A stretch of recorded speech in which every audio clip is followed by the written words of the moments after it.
Okay, got my remaining boxes trimmed out, I guess, with the mahogany trim. So you can see I got nice tight lines to my cherry panel. What I've done is I've cut these tails off here that they ran long, and then I'm going to take it to the table saw, reference off of one edge, and trim these as close as I can. I mean, within probably about a 1/16 of the edge here, and then take the remaining part off with a flush trim bit. My first two boxes I just took and ran the flush trim bit with all this wood hanging out, and it worked, but it, you could feel it ripping big pieces off, and I didn't really care for that. So I'm gonna get it a little closer this time with these three. So then run the flush trim bit on this edge. Then when I get done going all the way around, run it up against the plywood panel to trim this part flush as well. So that'll be done in my next two operations. So let me show you how I do that. Okay, I got a little problem, but it's easily solved. What I want to do is run my box up against my fence, and I got my tall fence attached to my auxiliary tall fence attached. But what I have here is my pieces that I've glued here are only jointed on one edge, and this edge I didn't care about because I'm going to trim it off. But now I probably should have cared a little more. I got this rocking motion. So what I'm going to do to solve this is I'm going to remove my tall fence. I'm going to take this scrap piece of plywood, I'm going to drill 3 holes in it, and I'm going to attach it just a little bit higher than the bottom piece of trim and the top, so it rides in the middle there somewhere. It doesn't have to be perfect, just so it's in the middle somewhere. That'll allow this to slip under. Then I can ride it along the edge of my box that I know to be a lot truer than these trim pieces. So let me, I'm going to just drill 3 holes on my drill press, countersink them, do it real quick. Throw some bolts and nuts in there and get her done.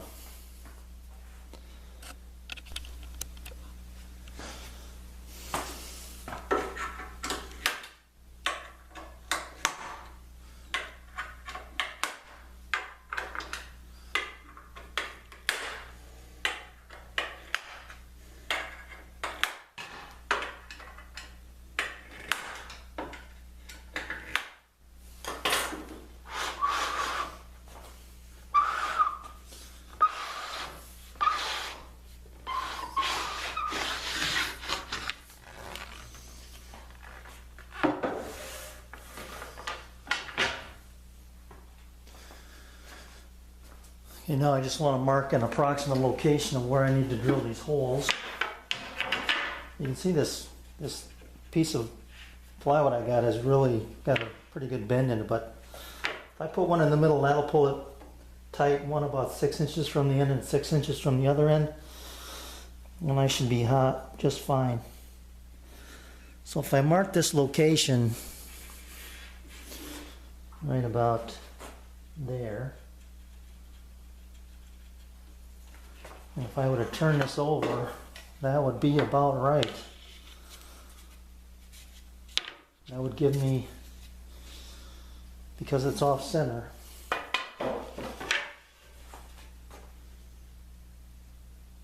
yeah, that'll raise it up a little bit. So that should be good. Let me just drill them 3 holes quick, come back and put her on.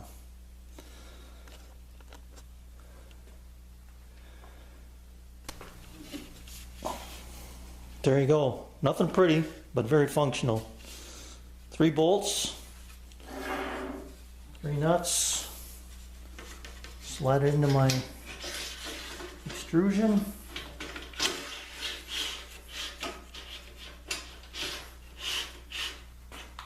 Tighten her down.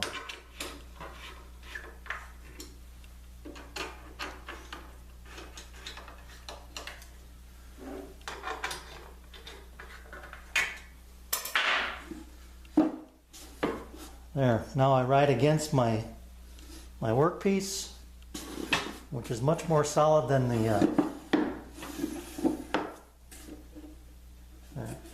that's not going to rock on me. That's going to be nice and perfect. Make my rip cuts, flip it over, nice and easy. Set her up here for the right width. And we'll give her a go.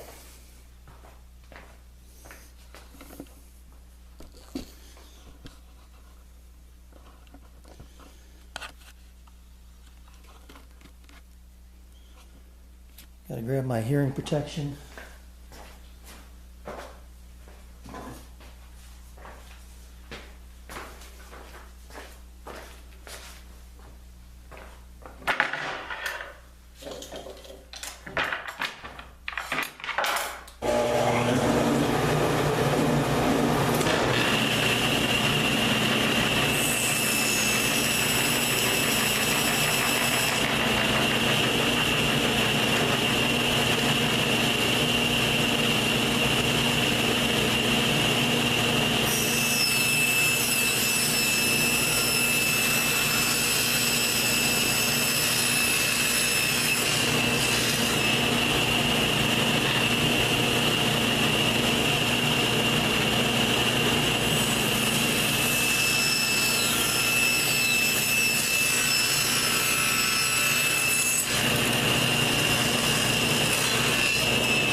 You can see now I just got a little tiny bit to remove with my flush trim bit. That's going to be a much better operation than what I was doing before.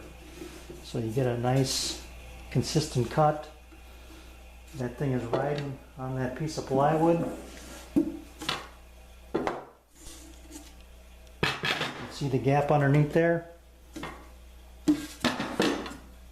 That allows me to slip my box underneath and make my cuts. Once I'm done with that, I'll pull that off, put on my tall fence and make my other cuts, and I'll show you that, or be able to use that to cut my tops of my boxes off. Okay, changing back over. Time to get this off of here.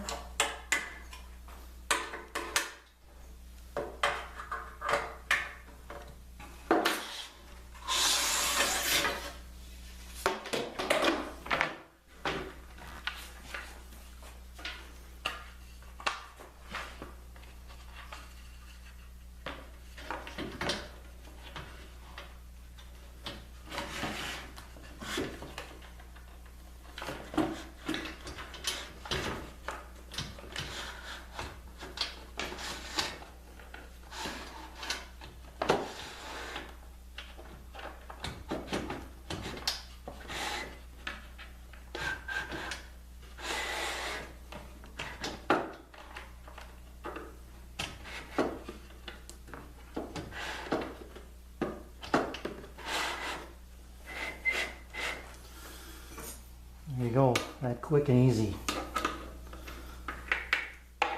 All fences back on.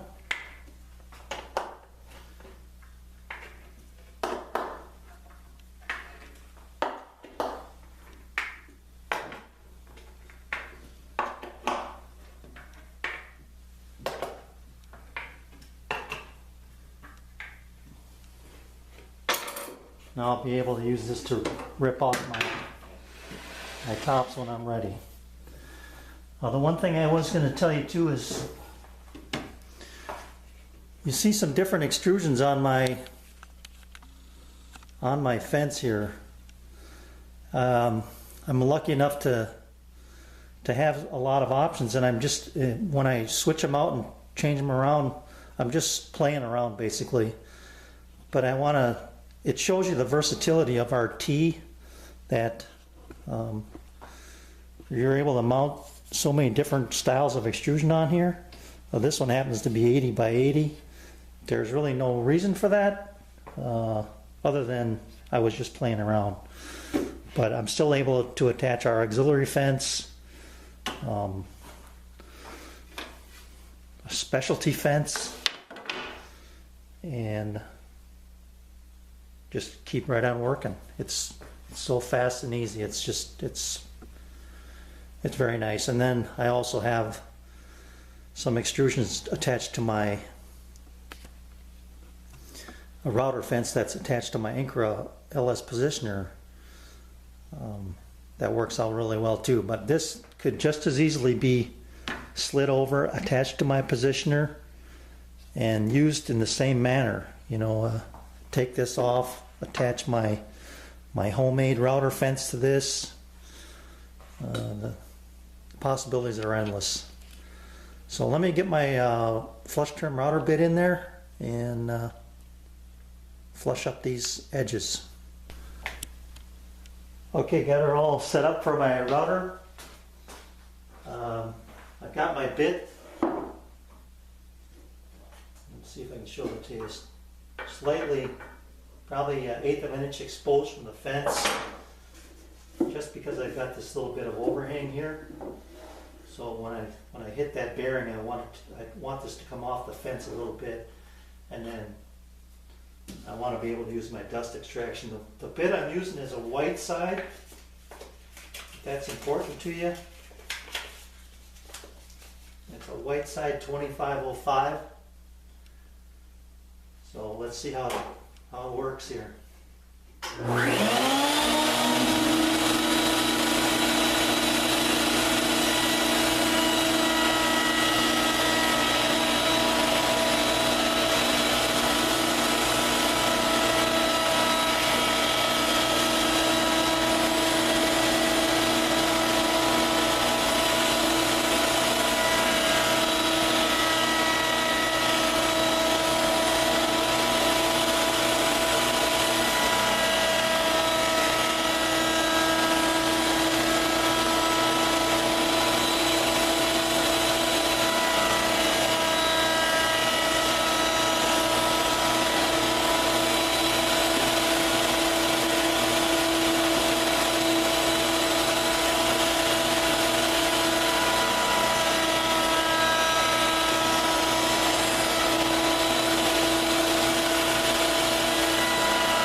I think the reason I'm having a little trouble is because this is a rough sawn edge on this side.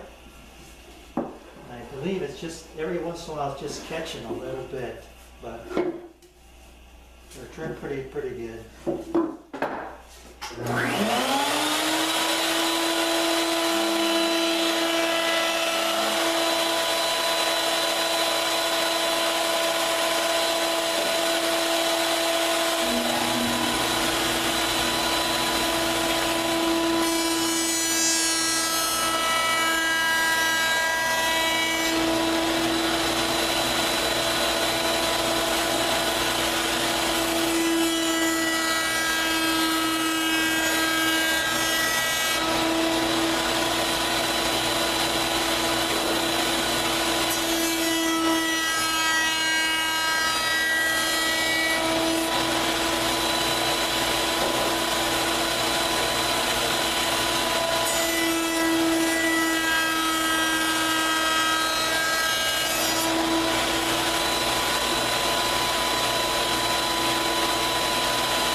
So there you have it.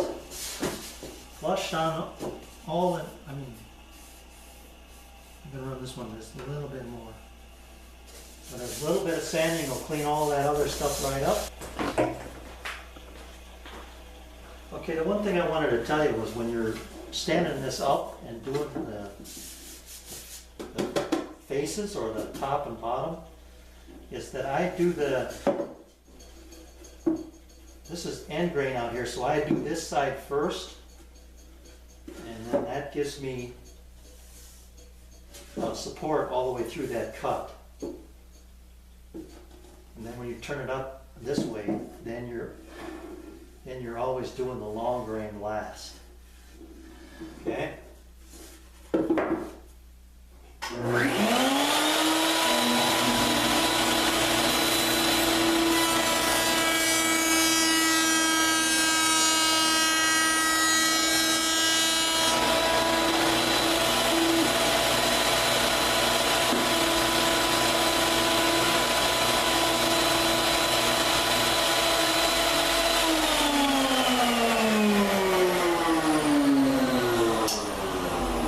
Flush here, but this won't chip out now because I'll be doing it this way with the grain.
the veneer with that cut, hopefully that'll be alright when I sand it out.